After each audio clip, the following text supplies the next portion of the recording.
जो है उस बात को तो भूल जाना और आगे के लिए जो है हम बताते हैं। भरत जी ने कहा, महाराज ऐसा सुख तो हमको कहीं नहीं मिला, अयोध्या में भी सुख नहीं मिला, ऐसा सुख कहाँ मिल सकता है। ये इतना बड़ा सुख का प्रबंध आपने क्यों किया है हम जान गए, क्योंकि हम लोगों का अंतःकरण का भाव राम जी की तरफ चलने का है। आपने आज दुनिया को ये बताया है कि हे दुनिया वालों, आप लोग सोचते हो कि हम यदि भगवान का भजन करेंगे तो खाएंगे क्या। लोग देखते हैं कि हम यदि धन वगैरह नहीं कमाएंगे, केवल राम राम करने बैठ जाएंगे तो भोजन कैसे करेंगे। लोगों की इस चिंता को दूर करने के लिए आज आपने ये सारा प्रबंध करके सारे संसार को बताया है कि भगवान की तरफ चलने वाले के लिए किसी वस्तु की जरूरत नहीं। तुम कमा करके वो वस्तु इतनी नहीं पैदा कर सकते जो भगवान की कृपा से भगवान के साधना में चलने पर इतना सब कुछ मिल जाता है। ये बात हमने आपके इसके द्वारा पहचानी। अपेत क्लम संताप, हमारे सारे संताप दूर हो गए। सच में पूछा जाए तो महाराज अयोध्या वासी सब बड़े खिन्न हो रहे थे। जब से ये वरदानबाजी चालू हुई, राम जी का वन गमन हुआ, उसके बाद से अयोध्या शोक में डूबी हुई थी और राम जी के प्रेम के अंदर, विरह के अंदर डूबी हुई थी। ऐसे विरही भक्तों का आज आपने सम्मान करके संसार में भगवान की भक्ति की दृढ़ता को, भक्ति की महिमा को स्थापित कर दिया। अब महाराज मुझे आगे का मार्ग बताइए, क्योंकि हम लोग इस विषय को पूरा जानते नहीं है। आप आदेश देवें, क्योंकि हमारे साथ वैसे निषाद राज है और भी वन के अंदर चलने वाले हैं, पर आप आदेश देंगे ना कि इस मार्ग से जाओ, तो उस समय हमारे मन में ये भावना रहेगी कि देखो भरद्वाज ऋषि ने ये कहा है, देखो भरद्वाज ऋषि ने ये कहा, आपकी स्मृति बनी रहेगी। अतएव आप हमको मार्ग बताइए। और महाराज देखो, जैसे भी हम आपके बच्चे हैं, आप हमारे पर कृपा रखिएगा। ये बात पूछने कहने पर भरद्वाज ऋषि ने कहा कि देखो भरत, यहाँ से 2.5 योजन के ऊपर चित्रकूट पर्वत है। देखो ये भरद्वाज ऋषि राम जी को भी मिले थे, राम जी को तो मिला, तो वहां राम जी को मिले तो यहाँ उन्होंने कहा कि 30 कोस की दूरी, 10 कोस की दूरी पर है, और यहाँ कह रहे हैं कि ये 2.5 योजन की दूरी पर है। तो 2.5 योजन और 10 कोस एक ही होता है, क्योंकि 1 योजन 4 कोस का होता है, तो 4 ढाया 10 होता है, सीधी बात है। 1 ढाया ढाया, 2 ढाया 5, 3 ढाया 7.5 और 4 ढाया 10। बस ये 10 का बता दिया कि 10 योजन है, वहां पर चित्रकूट पर्वत है। उस चित्रकूट पर्वत की तुम जाना और चित्रकूट पर्वत के तरफ जाओ तो वहां पर मंदाकिनी तुमको नदी मिलेगी। चित्रकूट पर्वत के ऊपर एक बड़ी सुंदर पर्णकुटी बनी हुई है, उस पर्णकुटी के अंदर तुम उनका दर्शन करोगे। और तुम यहाँ से जाओ ना, यहाँ से सीधे जाकर के, और 2 मार्ग फटेंगे, एक तो जाएगा बाईं तरफ, एक जाएगा दाहिनी तरफ। तो तुम थोड़ा बाएं मार्ग को थोड़ा सा बाएं रखते हुए दाहिने तुम मुड़ जाना, और उसके बाद फिर तुम आगे सीधे चले जाना। आगे भाई तुमको मार्ग अपने आप ही मिल जाएगा। भरद्वाज ऋषि ने जब ये बात कही, तब उसके बाद कौशल्या जी आई और सुमित्रा आई और कैकेयी आई। एक एक ने प्रणाम किया। प्रणाम करने के बाद भरद्वाज ने पूछा, भरत ये तीनों रानियां, इनका जरा परिचय कराओ, एक एक का परिचय कराओ। तो भरत ने कहा कि हे महाराज, जो बेचारी शोक में एकदम शोक के अंदर कर्षित हुई है, एकदम शोक के अंदर जो मुरझा गई है, जो बात बात पर आंसू बहा करके अपने भाव प्रकट करती है, जिनके अंदर बड़ी दयालुता है, जो करुणा की साक्षात मूर्ति है, मेरे लिए परम देवी के समान है, वे दीन सारे जीवन में तपस्या करने वाली हमारी बड़ी माँ और श्री राम जी की माँ, इनका नाम कौशल्या जी है। इनके चरणों की मेरे पर बड़ी कृपा रही है। इनके बाई भुजा को अपने हाथ में लेकर चलने वाली और जो है हरदम इनकी सेवा में रहने वाली ये सुमित्रा जी हैं। इनके मन में बड़ा दुख है। कनेर के फूल की शाखा के समान जिसके पुष्प जो है गिर चुके हैं और वो टहनी जिस प्रकार से यूं कांपती रहती है, इस प्रकार से मेरी सुमित्रा माता कौशल्या की सेवा के अंदर तत्पर रहती है और कौशल्या के दुख से हरदम ये भी कांपती रहती है। ये वो सुमित्रा माता है जिन्होंने सुपुत्र लक्ष्मण को और शत्रुघ्न को जन्म दिया है। लक्ष्मण जी राम जी की सेवा में, शत्रुघ्न मेरे पास उपस्थित है। ये दोनों ही नरश्रेष्ठ अयोध्या के मूल प्राण कहे जाते हैं। और महाराज, जिसने महाराज दशरथ को मृत्यु के कागार पर भेज दिया है और जिसके कारण से सारा अयोध्या कांड बिगड़ गया है और जिसने राम को वन में भेजा है, क्रोध की साक्षात मूर्ति, महान बुद्धिहीना और अयोध्या के ऐश्वर्य को चाहने वाली, राम को दुख देने वाली, सारी प्रजा को दुख देने वाली, क्रूर हृदय वाली, पाप निश्चय वाली ये कैकेयी है जिन्होंने मुझ जैसा पुत्र उत्पन्न किया है। ये सब सुनकर के भरद्वाज ने कहा कि भरत, बहुत हो गया। तुम अपनी मां के अंदर किसी प्रकार का दोष मत देखो। राम जी के वन गमन को तुम आज बुरा मानते हो, लेकिन इतिहास कहेगा जब राम वन गमन की 14 वर्ष की अवधि पूरी होगी तब इतिहास कहेगा, तुम कहोगे, सारी प्रजा कहेगी, सारा संसार कहेगा कि कैकेयी ने जो काम किया है वो काम साहसिक काम, संसार में पुण्य का काम कोई दूसरा नहीं कर सकता। आज तुमको ये बात बुरी लगती है, पर देवताओं में, दानवों में, ऋषियों में कोई ऐसा नहीं हुआ कि जो सबके हित की बात सोचे। सबका हित सोच करके कैकेयी ने कार्य किया है। भरत कैकेयी को दोष मत देना। इस प्रकार से आज पहली बार किसी ने कैकेयी की प्रशंसा की है सारे लोगों के बीच में। भरत जी महाराज के हृदय में एक ठंडी सांस आई। भरत जी महाराज ने भरद्वाज के चरणों में प्रणाम किया और फिर उसके बाद वहां से सेना सहित भरद्वाज ऋषि के आश्रम से भरत जी रवाना हुए। अब रवाना होकर के आगे बढ़े, खूब घाम तप रही है और फिर भी वे चले जा रहे हैं। उनके मन में राम दर्शन की आकांक्षा है, इसलिए प्रकृति का प्रकोप उनके लिए कोई असह्य नहीं है। चलते चलते सेना बहुत दूर चली गई। दक्षिण दिशा में जाकर फिर वे कई पर्वतों को पार किए हैं, कई नदियों को पार किए हैं और नदियों को पार करते करते और आगे वे चित्रकूट पर्वत के पास में पहुंच रहे हैं। जब ये चित्रकूट पर्वत के पास पहुंचे तो उस समय में वहां चित्रकूट पर्वत पर बड़ी हलचल होने लगी। सदाई जंगलों में निर्भय होकर विचरण करने वाले सिंह हैं, हाथी हैं, व्याघ्र हैं, वृक्ष है, कृषक है, सारे के सारे जानवर भरत जी की सेना को आते देखकर हाय हाय करके इधर से सू सू करके दौड़े चले जा रहे हैं, भगे चले जा रहे हैं। सारी सेना पृथ्वी के ऊपर छा गई है।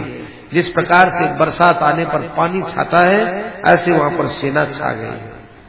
वशिष्ठ जी महाराज को जो है भरत जी ने कहा कि हे गुरुदेव, जैसा चित्रकूट हमने सुना था वो देश यहाँ आ गया है। भरद्वाज ऋषि ने बताया था कि चित्रकूट इसके पश्चिम की ओर मंदाकिनी बहने वाली, ये मंदाकिनी नदी बह रही है। चित्रकूट के शिखर भाग बड़े सुंदर मालूम देते हैं। ये देखो बड़े बड़े हाथी हमारे हाथियों को देख करके भगे चले जा रहे हैं। ये देखो यहाँ के वृक्ष थोड़ी सी वायु से खूब फूल है, उनके फूल लगे हुए फूल नीचे बरसते चले जा रहे हैं। और यहाँ तो बद्दल एकदम वृक्षों के ऊपर ऊपर ही चलते हैं, थोड़ा सा समय होता है कि तुरंत बरसने लग जाते हैं। यहाँ पर किन्नर लोग आते हैं, यहाँ पर देवता लोग भी आते हैं।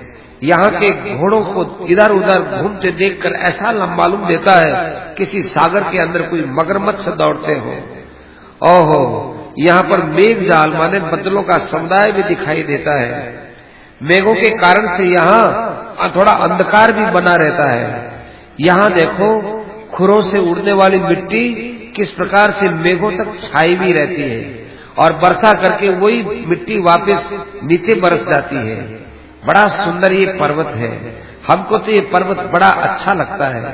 यहाँ देखो हिरण है, हिरनियों के साथ घूमते हुए बड़े अच्छे मालूम देते हैं। ऐसे मालूम देते हैं जैसे इन हिरणों को और हिरनियों को किसी ने सजाया है, माने चित कबरे हिरण जगह जगह उनके छपके वगैरह लगे हुए, जैसे किसी ने फूल इनके ऊपर रख दिए हो। भरत के वचनों को सुनकर के सब लोग बड़े ध्यान से देख रहे हैं। इतने में ही उनको पर्वत के ऊपर धुआं दिखाई दिया। धुआं दिखते ही लोग कहने लगे, महाराज कुमार भरत जी, बिना मनुष्य के वो धुआं नहीं हो सकता। यदि वहां किसी प्रकार की अग्नि है तो प्रज्वलित की है, यहीं पर संभवतः नरव्याघ्र राजपुत्र श्री राम और लक्ष्मण सीता के साथ विराजमान हो सकते हैं। आइए, भरत जी ने कहा, ओहो बहुत अच्छा देखा, चलो जल्दी चलो। अब देखो हमारी सेना तो अब यहीं ठहर जाए। मैं शत्रुघ्न को साथ लेकर, सुमंत को साथ लेकर, धृति को साथ में लेकर और कतिपय मुख्य मुख्य सैनिकों को साथ में लेकर, निषाद राज को साथ में लेकर आगे चल रहा हूँ, ताकि राम जी के पास वहां पहुंचने के बाद आप लोगों को भी बुला लिया जाए। क्योंकि पर्वत का मार्ग जो है वो दिखने में तो सुगम दिखता है, लेकिन चलने में इतना सुगम नहीं होता। सब लोग आप एक जगह ही विराजमान न हो। इधर तो भरत जी महाराज की बात है और इधर महाराज चित्रकूट को बड़े प्रेम से भगवान अपने कुटिया के आगे बनी हुई चौकी पर बैठे हुए सीता को बोल रहे हैं, देखो सीते, जब से हम इस चित्रकूट में आकर बैठे हैं, हमारे मन में राज्य के चले जाने का कोई दुख नहीं है। हमको कोई अयोध्या की याद नहीं आती है। मेरे मन में चित्रकूट का निवास बहुत सुखद मालूम देता है। देखो यहाँ के शिखर भाग, ऊंचे ऊंचे शिखर भाग मंदिरों के शिखर भाग के समान बड़े सुंदर प्रतीत होते हैं। यहाँ के सफेद वृक्ष, सफेद फूल, लाल फूल, यहाँ मंजिष्ठ के फूल बड़े सुंदर मालूम देते हैं। हर वृक्ष से बड़ी सुंदर महक सुगंध आती है। सब वृक्षों के मिलकर के कितनी अच्छी सुवास यहाँ आ रही है।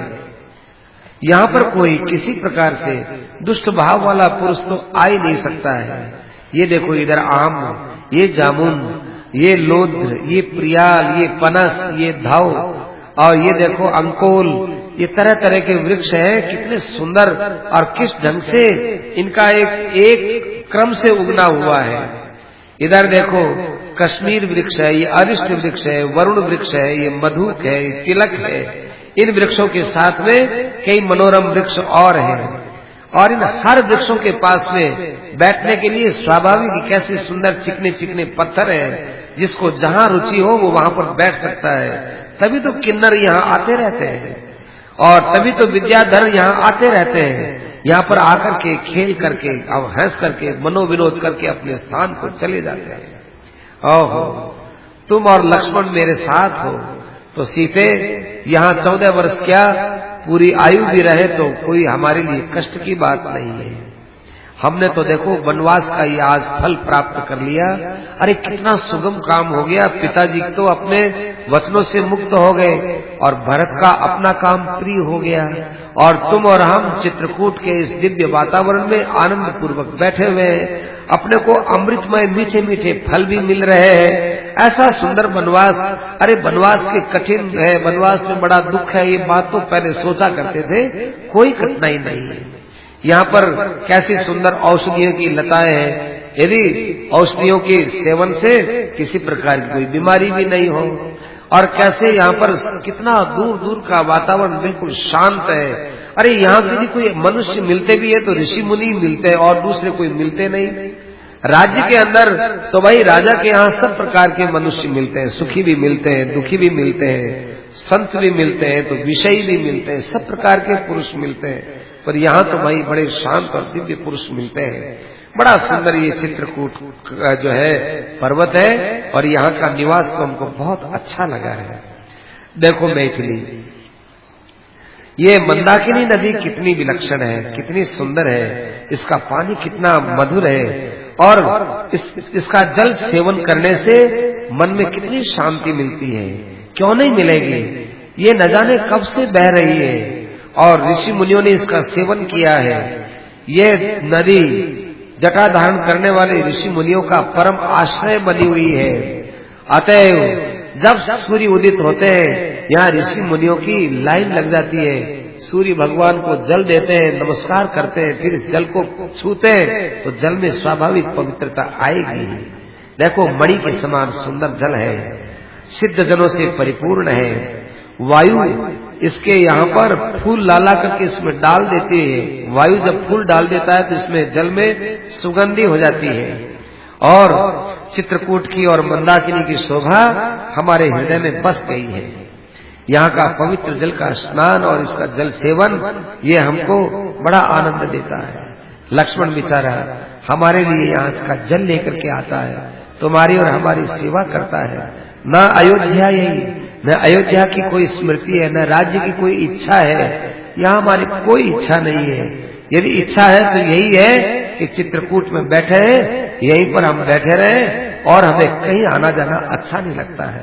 न सोचती यस्या न गतक क्लमस सुखी, ऐसा कोई मनुष्य नहीं है कि जो चित्रकूट आए और सुखी ना हो, उसका दुख दूर ना हो, ऐसा कोई नहीं है।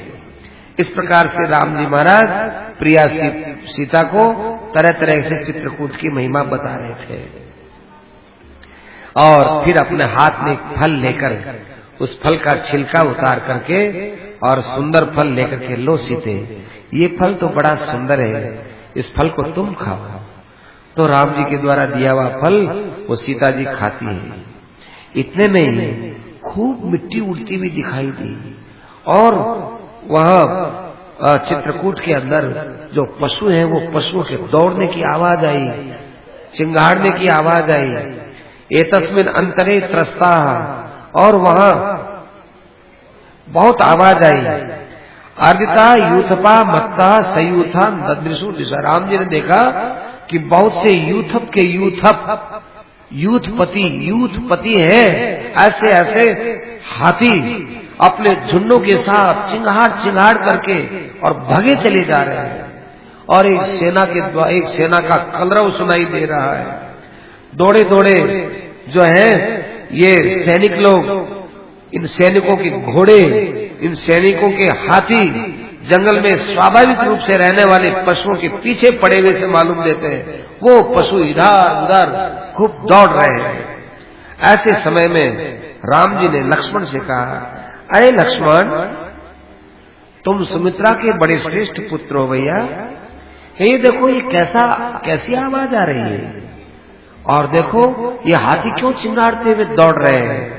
बड़े बड़े भैंसा है, ये भैंसा कैसे दौड़ रहे हैं, ये घोड़े कैसे दौड़ रहे हैं जंगल के, क्या बात है, इनको किस बात का डर है।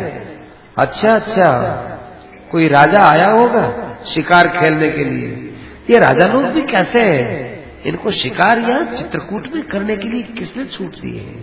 चित्रकूट तो शिकार करने की जगह नहीं है। चित्रकूट तो भाई यहाँ चित्रकूट तो शांति से भजन करने की जगह है। पर क्या करें, आ गया कोई। पर ये चित्रकूट तो हर किसी के आने के लिए खुला भी तो नहीं है ना, ये हर किसी को पता भी नहीं है। पक्षी भी यहाँ हर कोई पक्षी नहीं आ सकता, सामान्य पक्षी चित्रकूट में आ नहीं सकता है। इतनी बड़ी सेना की बात कैसे समझ में आ रही है, कैसे आ गई, जरा तुम देखो ना। हाँ महाराज अभी देखता हूँ।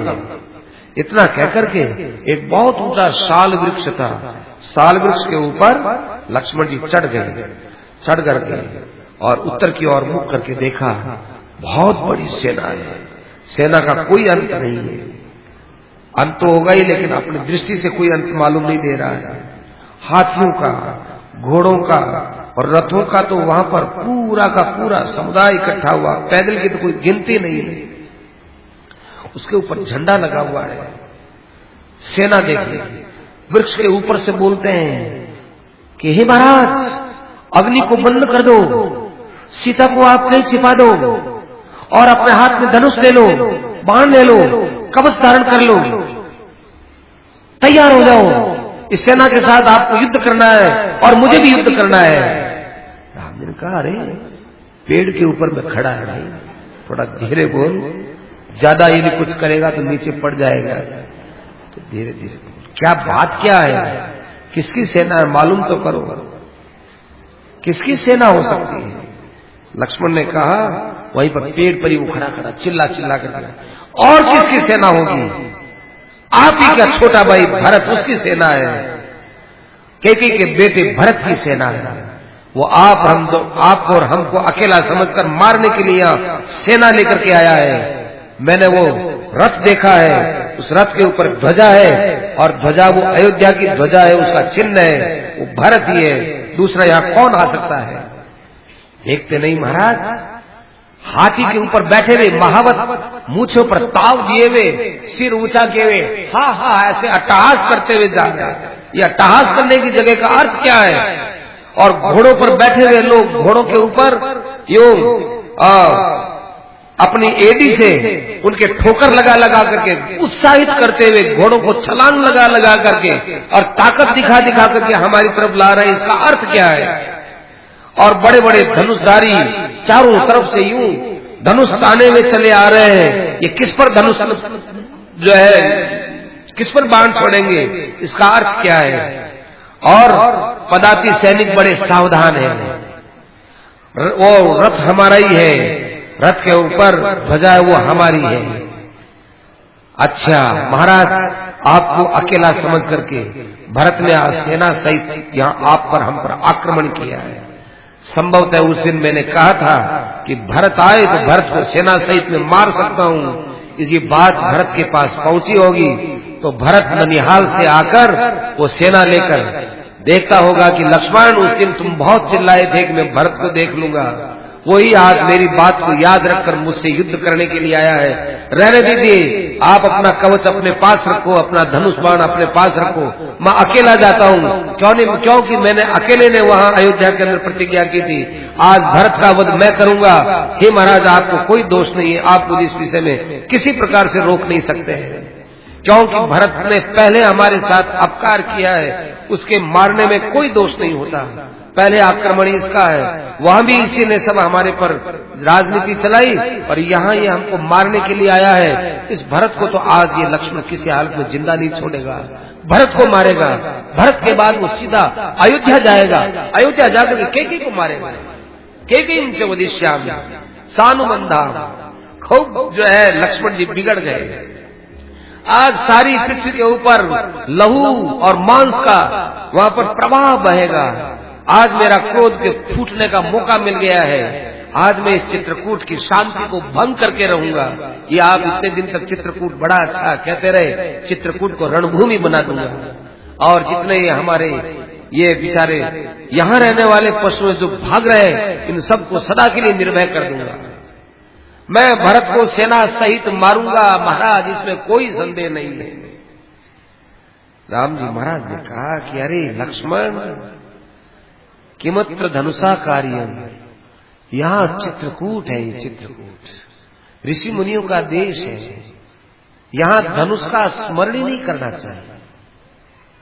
तलवार, धनुष, छत्र और ये जो है कवच और ढाल, इनका नाम ही अच्छा नहीं लगता। और भरत आ रहे, चित्रकूट आ रहे, चित्रकूट में सामान्य व्यक्ति का प्रवेश नहीं होता लक्ष्मण। चित्रकूट में तो वही आता है जिसके मन में मेरे प्रति अगाध प्रेम होता है। हो अब समझ में आई तेरी बात। भरत को जब पता चला होगा कि हम लोग वनवास में आ गए हैं, तो भरत ने विचार किया कि मेरे कारण से राम को वन में जाना पड़ा, मेरे कारण से सीता को वन में जाना पड़ा, मेरे कारण से मेरा छोटा भाई वन में कष्ट पा रहा है, और मेरे अंदर कोई राज्य की लिप्सा होगी। माने भरत ने सोचा कि मेरे अंदर कोई राज्य की लिप्सा होगी, ये सब लोग सोच रहे होंगे, इसलिए भरत यहाँ आ रहे हैं। ये भरत लड़ाई करने के लिए नहीं आ रहे हैं, ये भरत हमको मनाने के लिए आ रहे हैं। देखो लक्ष्मण, भरत मुझे प्राणों से भी ज्यादा प्यारा है। तुमने जो ही भरत का नाम लिया ना, तो मेरा मन का जो पहले भय था कि कौन आए हैं, सारा भय एकदम समाप्त हो गया, शांत हो गया, जहर उतरता है वैसे उतर गया। और तुम यदि ये कहते हो कि हम भरत को मार करके और आपको शासन दे देंगे, अच्छा सोचो, मैं शासन लेके करूंगा क्या जब भरत नहीं रहेगा और तुम नहीं रहोगे, शत्रुघ्न नहीं रहोगे, फिर बताओ मैं ये राज्य किसके लिए लूंगा? मैं आप लोग हैं इसलिए तो राज्य ले रहा हूं, आप लोग ही नहीं है तो मुझे राज्य लेकर के क्या करना है? ऐसे राज्य को मैं लेकर क्या करूंगा लक्ष्मण? ये राज्य मेरे लिए उपयुक्त नहीं है। ये तो स्नेह के कारण से यहां आया है, मुझे मालूम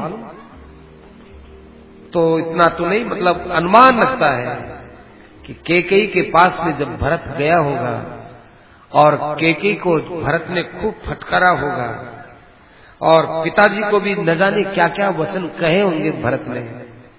उसके बाद भरत ने सोचा कि मैं मेरी माता के दिए हुए वचनों को बदलने के लिए स्वयं ही चला जाऊं और राम जी को मैं अपने द्वारा स्वयं ही लेकर के आ जाऊं, ऐसा विचार करके सबको साथ में लेकर आया है।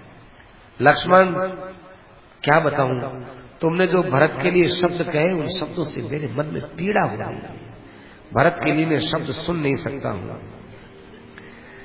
एक पुत्र है, वो पिता को कैसे मार सकता है? ऐसे छोटा भाई बड़े भाई को कैसे मार सकता है? वक्ष्यामि, अरे एक बात लगी लक्ष्मण, ये तू वहां भी राज्य के लिए नाराज हुआ, यहाँ भी तू राज्य के ऊपर तेरी दृष्टि गई। सच बता लक्ष्मण, तेरे मन में कोई राज्य की इच्छा है क्या? तू यदि राज्य चाहता हो तो भरत तो आ ही रहा है, भरत को कहूंगा कि भरत छोड़ो, तुम और हम तो चले वन में और ये राज्य तुम लक्ष्मण को दे दो, तुमको हम राजगद्दी पर बैठा दे बाबा, अयोध्या जाने तुम जानो, तुमको हम राज्य दे, राज्य पद दे देवे। तो मेरा ऐसा कहने पर भरत तत्काल हाँ भरेगा और वो बड़े प्रेम से तुमको राज्य दे देगा। लक्ष्मण जी का चेहरा एकदम फीका हो गया। लक्ष्मण जी बड़े लज्जित हुए और फिर लक्ष्मण जी ने कहा, महाराज ऐसा भी हो सकता है महाराज दशरथ का मन नहीं लगा हो और वो आपका दर्शन करने के लिए आ रहे हो। लक्ष्मण जी का सारा जोश खत्म हो गया हो। राम जी ने कहा, हाँ हो भी सकता है, हमारे पिता के मन में ये भावना आ सकती है कि राम और लक्ष्मण सीता तीनों के तीनों सुखोचित है, माने सुख के लिए योग्य है, दुखोचित नहीं है। इनको वनवास से लौटा लिया जाए तो वो वनवास से लौटाने के लिए आए होंगे। देखो लक्ष्मण, ऐसे समय में बड़ी मुश्किल होती है, पिताजी के वचनों की रक्षा कैसे होगी? नहीं, वो मेरा स्वभाव तो जानते हैं, लेकिन वो सीता का दुख देख नहीं सकते होंगे, इसलिए सीता को लौटाने के लिए आएंगे। और लक्ष्मण और भरत और शत्रुघ्न, इन दोनों को तो भाई मेरे मन में, उनके मन में मेरे प्रति बहुत प्रेम है। ये शत्रुंजय नाम का अपना हाथी है, बूढ़ा हाथी, ये तो हमारे पिताजी को बहुत पसंद था, उसी पर बैठते थे। परंतु यहाँ ध्वजा तो रथों पर लगाई गई है, कोई सिंहासन हाथी पर नहीं दिख रहा है, छत्र नहीं दिख रहा है, कोई जो है चंवर दिखाई नहीं दे रहा है। इससे क्या सिद्ध हो रहा है? कुछ पता नहीं चला। लक्ष्मण, तुम थोड़ा वृक्ष से नीचे उतरो और नीचे उतर करके और थोड़ा आगे जाकर के ठीक ढंग से तुम शत्रुंजय नाम का जो अपना हाथी जो सेना के आगे आगे चला करता उसको गौर से देख करके आओ। लक्ष्मण ने कहा महाराज अभी आता हूं। थोड़ा दूर आगे गया, आगे जाकर वो लौट करके कहता है कि महाराज सिंहासन नहीं है, छत्र नहीं है, किसी प्रकार से ऊपर ध्वजा है लेकिन वो हाथी पर नहीं है और वो चंवर नहीं है। राम जी महाराज ये बात कर रहे हैं, इधर भरत जी महाराज अपने साथ के लोगों के साथ आगे आ रहे हैं, इधर सेना भी थोड़ी थोड़ी पैदल पैदल आगे बढ़ रही है। भरत जी ने शत्रुघ्न से कहा शत्रुघ्न देखो क्षिप्रम वनम इदम सौम्य, इस वन के अंदर अपन प्रवेश करते हैं, निषाद राज जी के साथ में प्रवेश करते हैं।